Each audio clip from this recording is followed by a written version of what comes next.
When you began, the World Bank economist ruffled a few feathers when he talked about the 48 billion that is needed in Africa, and about 17 billion of that goes mishandled.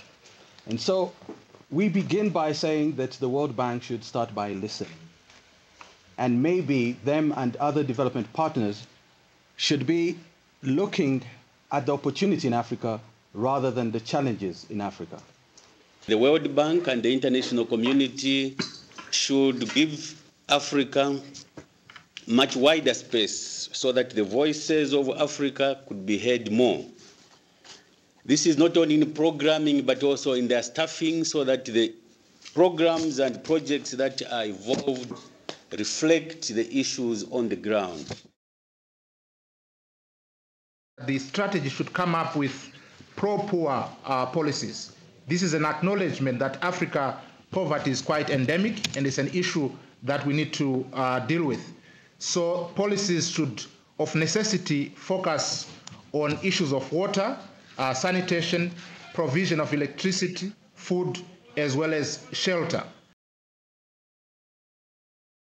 Agriculture is key to the continent and also to this country, and in that regard it was suggested that agriculture needs to be looked at with regard to infrastructure as a key area where there's a regional policy already, if I remember what Stephen mentioned, and nutrition being a key for opportunities that lie ahead.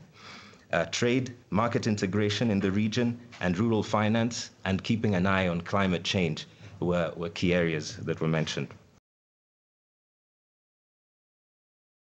S'agissant de la question de l'emploi des jeunes en rapport avec l'éducation, il a été mentionné la nécessité de soutenir l'éducation à tous les niveaux, en particulier au niveau de l'enseignement supérieur, où se pose la question de l'accès et de la nécessité d'appuyer les initiatives de formation professionnelle.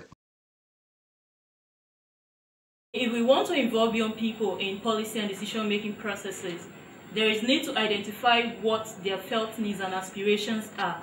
And so the AAP should try to focus on the needs and aspirations of young people across the region. Need to identify the young people, let them go to the grassroots level, find out what the needs of those young people are, and with that we can come up with a strategy of how to address those issues. On a pensé au sein du groupe que l'intégration régionale occupe une place très importante dans les politiques intérieures, que ce soit dans le domaine de l'énergie, de l'éducation, de l'environnement, et j'en passe. Les politiques régionales jouent ou pourraient jouer un rôle extrêmement important. Or, dans les interventions de la Banque mondiale, les projets régionaux ne sont pas pris en compte. Donc ça, c'est quelque chose qui devrait être corrigé. Here in Kigali, we felt there was a need for more private sector involvement in the infrastructure development. Maybe it's time government took a walk from from infrastructure development and looked more towards a public-private partnership in this area.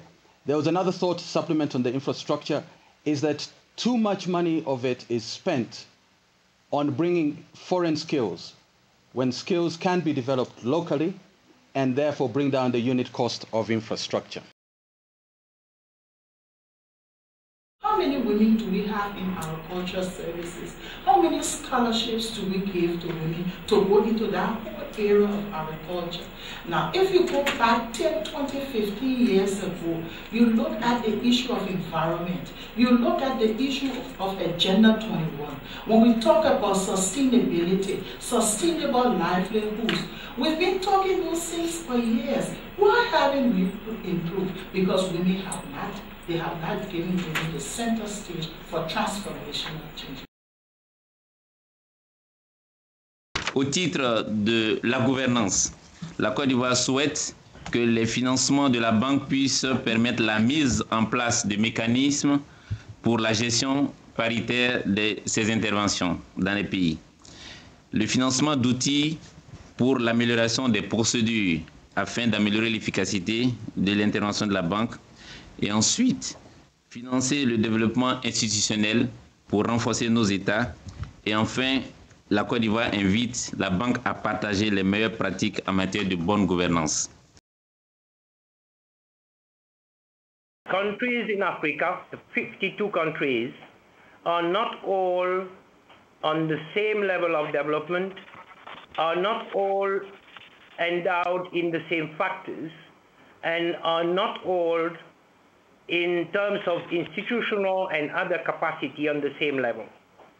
So it may be time to revisit the strategy of having a one-size-fits-all approach and rather have different strategies for different levels of development in the different countries.